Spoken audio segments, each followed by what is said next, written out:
बातें करने में भेजी सारा सैर हो गया।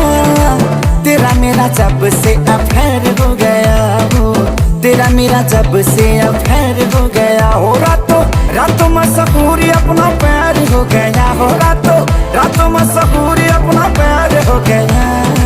तेरा मेरा जब से अफेयर हो गया। सीधा लैला मजनू से कंपेयर हो गया, कंपेयर हो गया।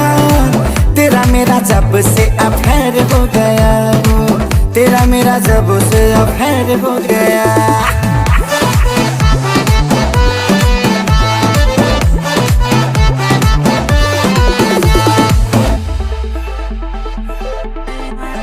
हो अफवाहें होती नहीं जिनके भी नाम की, ऐसे प्रेमियों की जोड़ी बोलो किस काम की।